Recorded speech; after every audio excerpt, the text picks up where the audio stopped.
Hello everyone, welcome to Engineering Xplained channel.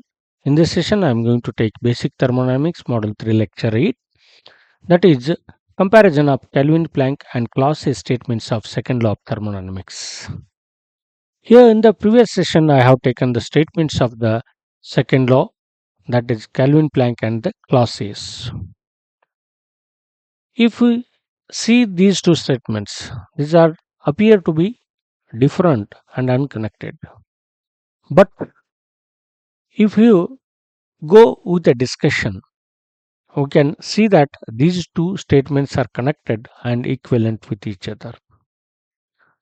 We can take in such a way that the violation of one statement violates the second statement also. Then we can say both are equivalent to each other.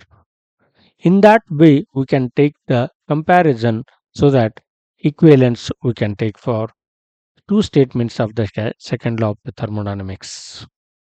Moving further, at first sight, Kelvin-Planck and Clausius statements may appear to be unconnected, but it can easily be shown that they are virtually two parallel statements of the second law and equivalent in all respects.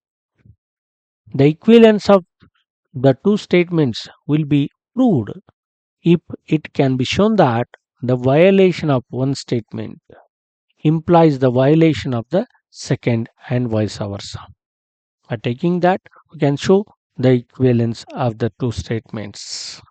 First, we see that we'll take the violation of Clausius statement. Firstly, we'll take that is a violation of Clausius statement. Let us first consider a cyclic heat pump.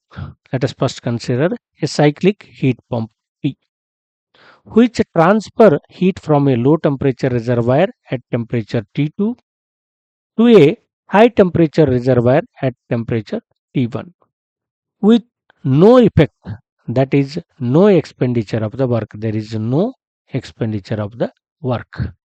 No expenditure of the work. Okay, that is a transfer of the heat from the colder body to the hotter body without any other effect. That is the violation of the Clausius statement. That is violating the Clausius statement. Now what will take? Let us assume cyclic heat engine. Let us assume a cyclic heat engine E operating between the same thermal energy reservoirs, producing W net, producing a W net in one cycle. Okay, this is now we have considered the heat engine which will producing a W net operating between the same reservoirs. Then now the rate of working of heat engine, is such that it draws an amount of Q1 from the hot reservoir equal to that discharged by the heat pump. Okay, what it does, heat engine, what it does, that one, the working rate is such a way that it receives the heat input Q1 amount which is equal to that of the heat pump what it will be discharging. Then the hot reservoir may be eliminated and the heat Q1 discharged by heat pump fed to the heat engine. This hot reservoir will be eliminated so that will be directly heat output what it is there, that is fed to the heat engine. Then it is producing a network. So we see that heat pump P, the heat pump P and the heat engine E together constitute a heat engine. These together constitute a heat engine. Okay, like this, these together constitute a heat engine operating in a cycle. These together operate in a cycle, producing a network, exchanging heat with one body at a single fixed temperature. This is the only one body. From this it is exchanging, it is receiving the heat and transferring that heat to that heat engine and producing a network. And this is hot reservoir is eliminated. Therefore, this together, these are called as a heat engine, which are producing a net work in a complete cycle. Okay, while exchanging the heat with a one body at a single fixed temperature. And this is the violation of the Kelvin-Planck statement. Initially, we have taken the violation of the clause A statement, and after the certain, that is consideration, we have taken these together forms a heat engine, produce a network with exchanging a heat with a body at a single fixed temperature, and that violates the Kelvin-Planck statement. Here, this is a violation of the clause A statement, violates the Kelvin-Planck statement. Next, we'll take the first one, violation of the Kelvin-Planck statement. B will take the violation of the Kelvin-Planck statement. Will take. How will take that one? Let us consider a perpetual motion machine of the second kind. This is the violation of the perpetual motion machine of the second kind. What it is there?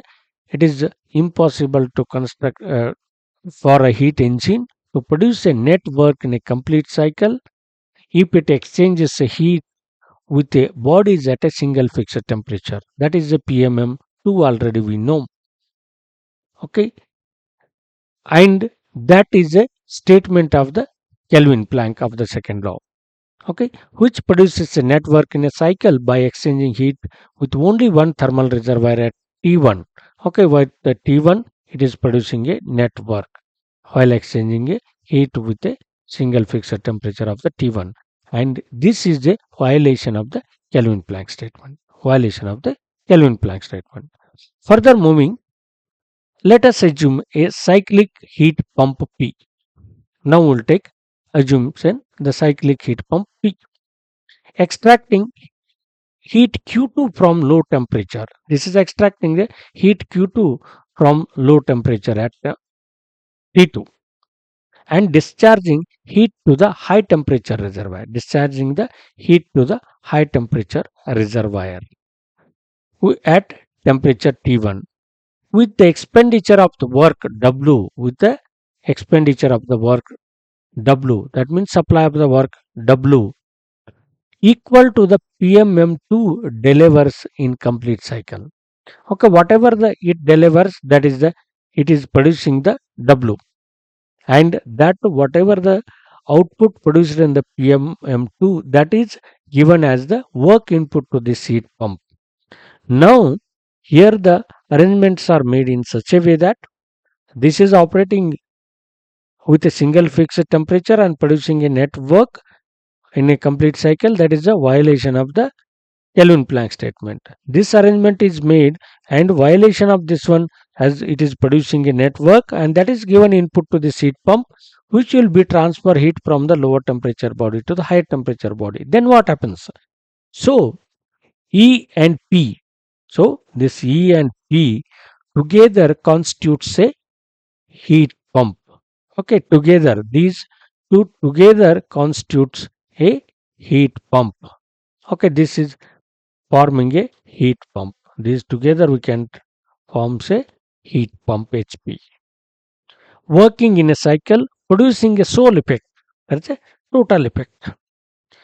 Transferring heat from a lower temperature body to a higher temperature body. These together, what this does, transfer of the heat from the lower temperature body at temperature T2 to the higher temperature body at temperature T1. That transfer takes place together by the heat pump. That is the violation of the Kelvin-Planck statement. That is violating the Clausius statement. Now, the initially we have taken the violation of the Kelvin-Planck statement, and that violates the Clausius statement. Therefore, these two statements are equivalent to each other, and like this, here we can say that one, the Kelvin-Planck and the Clausius statements of the second law of thermodynamics are two parallel statements of the second law, and those two are equivalent to each other. Thanks for watching. If you like, share, subscribe and comment.